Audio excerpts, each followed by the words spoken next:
భోజనం చేసే ముందు కొన్ని నియమాలు పాటించాలి. అవేమో మనం ఈ వీడియో ద్వారా తెలుసుకుందాము. ఫస్ట్ టైం మన ఛానల్ చూస్తున్నట్లయితే ప్రతి ఒక్కరూ నన్ను సపోర్ట్ చేయండి, లైక్ చేయండి, సబ్స్క్రైబ్ చేసుకోండి. వీడియోలో భోజనం చేసే ముందు కొన్ని నియమాలు పాటించాలి. భోజనం చేసేటప్పుడు ఆ భోజనం పట్ల భక్తిభావం ఉండాలి. ఇక భోజన సమయంలో తిట్టడం కూడా దోషకారణం. పిల్లలు తప్పు చేస్తే పెద్దవాళ్ళు తిడుతూ ఉంటారు. ఇక ఒక్కొక్కసారి వాళ్ళు భోజనం చేసే సమయంలోనే పెద్దవాళ్ళు పిల్లలపై ఆగ్రహం ప్రదర్శిస్తారు. తల్లిదండ్రులు తిట్టారు అన్న బాధలో ఆవేదన నడుచుకుంటూ పిల్లలు భోజనం చేస్తే అది వంట పట్టదని, తద్వారా పలు అనారోగ్య సమస్యలు వస్తాయని పెద్దలు చెప్తూ ఉంటారు. అందుకే భోజనం చేసే సమయంలో ఎప్పుడు పిల్లల్ని తిట్టకూడదని సూచిస్తూ ఉంటారు.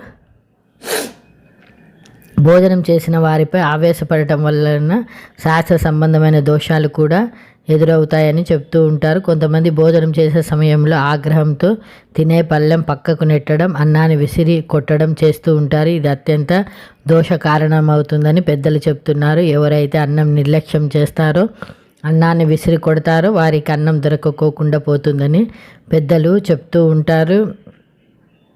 అన్నం పరబ్రహ్మ స్వరూపము. అన్నపూర్ణదేవి అని కూడా అన్నానికి దైవస్థానం ఇచ్చారు.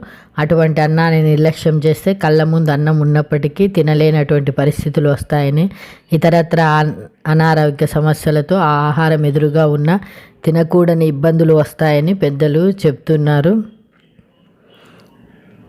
కొంతమంది ఇంట్లో గొడవ పడే అన్నం తినడం మానేస్తారు. అయితే ఎలాంటి పర్వదినం కాకుండా అలా అందరూ గొడవలతో అన్నం మీద అలగడం, భోజనం చేయకోకుండా పడుకోవడం దోషమని పెద్దలు చెప్తున్నారు. అందుకే భోజనం చేసేటప్పుడు ప్రశాంతమైన వాతావరణంలో చేయాలి, పవిత్రమైనటువంటి స్థలంలో చేయాలి. భోజనం చేసే సమయంలో మాట్లాడకూడదు. ఎటువంటి కోపతాపాలకు తావు లేకుండా భోజన సమయాన్ని సద్వినియోగం చేసుకోవాలి.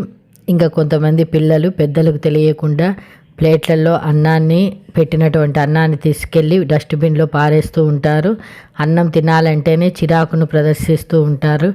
అటువంటి వారు ఆరోగ్యవంతులుగా ఉండని అన్నాన్ని పారేయడం వల్ల వారికి దోషం వస్తుందని చెప్తున్నారు. ఏదేమైనా కోటి విద్యలు కూటి కొరకే అన్న విషయాన్ని గుర్తుంచుకొని ఎవరు ఎంత బిజీగా ఉన్నా సమయం ప్రకారం భోజనం చేయాలని సూచించబడింది. ఇక భోజనం చేసే సమయంలో ఎవరిని ఎట్టి పరిస్థితుల్లో తిట్టరాదని సలహా ఇవ్వబడింది. అన్నం తినే సమయంలో పైన చెప్పినటువంటి పొరపాట్లు చేస్తే ఆ దోష ప్రభావం ఖచ్చితంగా మనపై ఉంటుందని చెప్తున్నారు.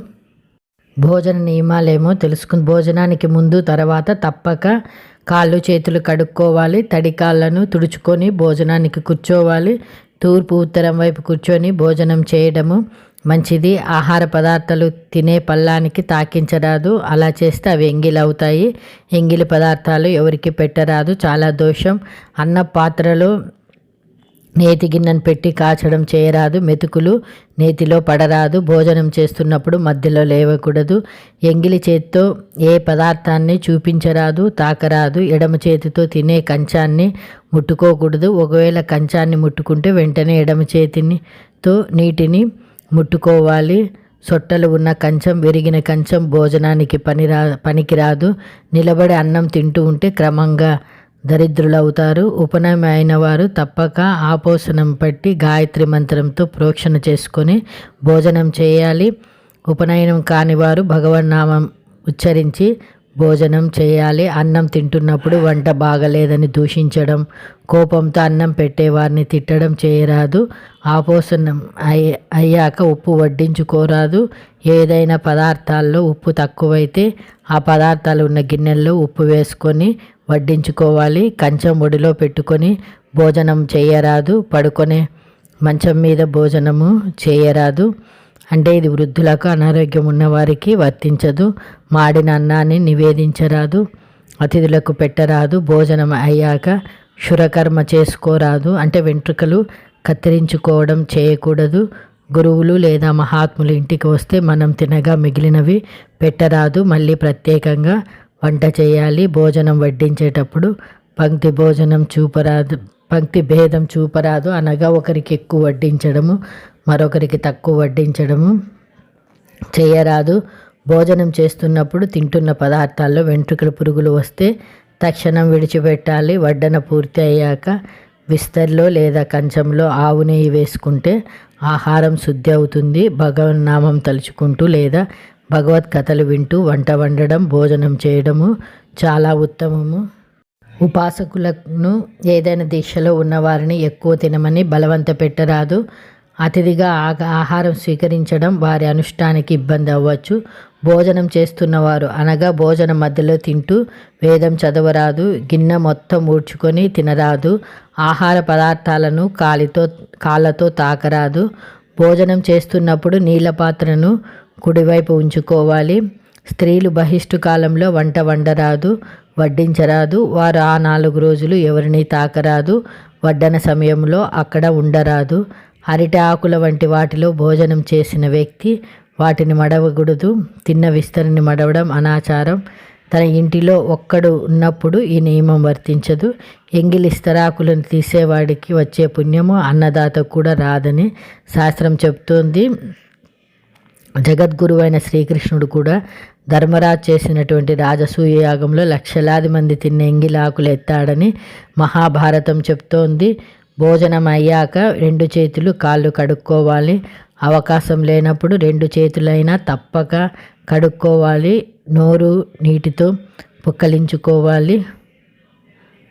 భోజనం అయ్యాక నేలను లేదా బల్లను శుద్ధి చేసి మాత్రమే అక్కడ వేరే వారికి భోజనము వడ్డించాలి.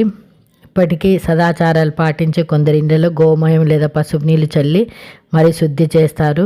స్నానం చేసి మాత్రమే వంట వండాలని కఠోర నియమము. పెద్దలు, సదాచారపరులు హోటళ్లలో మరియు ఎక్కడంటే అక్కడ భోజనం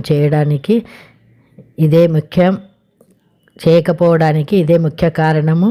అక్కడ వంట చేసేవారు స్నానం చేస్తారో లేదో తెలియదు. పాచిముఖంతో వంట చేసిన, రోడ్డు మీద తిరిగే చెప్పులు ధరించి వంట చేసిన దోషము. అవి తిన్నవారికి మెల్లగా వారి మనసుపై ప్రభావం చూపుతుంది. పుణ్యము క్షీణిస్తుంది. ఒకసారి వండాక అన్నము, కూర, పప్పు వంటి ఇతర ఆహార పదార్థాలను మళ్ళీ వేడి చేసి తినరాదు. ద్విపాక దోషం వస్తుంది. ఆడవారు గాజులు ధరించకుండా భోజనం చేయరాదు, వడ్డించరాదు. వాస్తుపరంగా తెలుసుకుందాం. భోజనం చేసేటప్పుడు తూర్పు వైపుకి తిరిగి చేస్తే ఆయుష్, ఉత్తరం వైపు తిరిగి భోజనం చేస్తే కోరికలు ఫలిస్తాయి. పడమర, దక్షిణం వైపు తిరిగి భోజనం చేయకూడదని వామన పురాణం, విష్ణు పురాణంలో ఉంది. అన్నం తినే ముందు కాళ్ళు చేతులు కడుక్కోవాలి. భోజనం చేసిన తర్వాత కూడా ఖచ్చితంగా కాళ్ళు కడుక్కోవాలి, లేదంటే కొన్ని అనారోగ్య సమస్యలు వస్తాయి. కాకులు ముట్టుకున్నది, కుక్క, ఆవు వాసన చూసిన భోజనం చేయకూడదు. పాలన్నం తిన్నాక పెరుగన్నం తినకూడదు. కాళ్ళు చాపుకొని చెప్పులు వేసుకొని భోజనం చేయరాదు. భోజనం చేయడానికి ఎడమ చేయి ఉపయోగించరాదు. నిల్వ ఉన్న చల్లారిన ఆహారాన్ని తినకూడదు.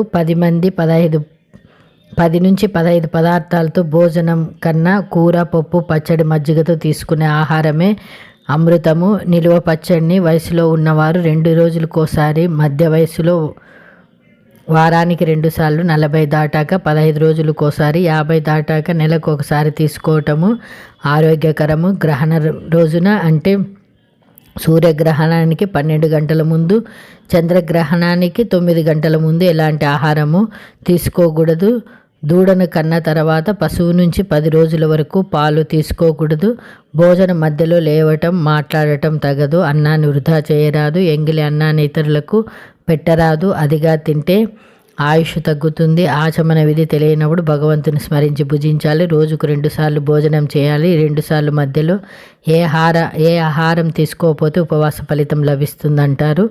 ఆకుల మీద, ఇనుప పీటల మీద కూర్చొని భోజనం చేయరాదు. మర్రి, జిల్లేడు, రావి, తుమ్మి, కానుక, అరటి ఆకుల్లో భోజనం చేస్తే సంపద వృద్ధి చెందుతుంది. మోదుగా, తామర ఆకుల్లో సన్యాసులు మాత్రమే భుజించాలి. కంచాలు, ప్లేట్లలో తినేవారు వాటిలో చేతులు కడగరాదు. అన్నం తినేటప్పుడు చేయకూడని మార్చుకోవాల్సినవి అన్నం తినేటప్పుడు ప్లేటు చుట్టూ పడకుండా జాగ్రత్త పడాలి. ఒకవేళ కింద పడినా వెంటనే తీసేయాలి. కింద పడ్డ మెతుకులను ఎవరు తొక్కకుండా శుభ్రం చేయాలి. అన్నం తినేటప్పుడు ఎప్పుడు కూడా మాట్లాడకుండా ఆహారాన్ని ముగించాలి. ఆహారాన్ని ముగించిన తర్వాత చేతులను ప్లేట్లో కడుక్కోకూడదు. చేతులు బయట కడుక్కోవాలి. తిన్న ప్లేట్లో చేతులు కడుగడకూడదు, ప్లేట్ ఎండిపోకూడదు. చేతులు కడిగినా తిన్న ప్లేట్ ఎండినా దరిద్రాన్ని తెచ్చిపెడుతుందని చెప్తారు. అందుకే ఆహారం ముగించి నిద్రపోయే ముందు గిన్నెలు శుభ్రం చేయడం, లేదంటే అవి ఎండిపోకుండా నీళ్లు పోయడము చేస్తూ ఉంటారు. అన్నం తినేటప్పుడు మధ్యలో దగ్గు తుమ్ము వస్తే అక్కడే ఉమ్మేయడం దగ్గేయడం చేయరాదు. పొలమారితే అక్కడి నుంచి లేచి వెళ్ళి చేతులు కడుక్కొని వచ్చి భోజనం చేయాలి.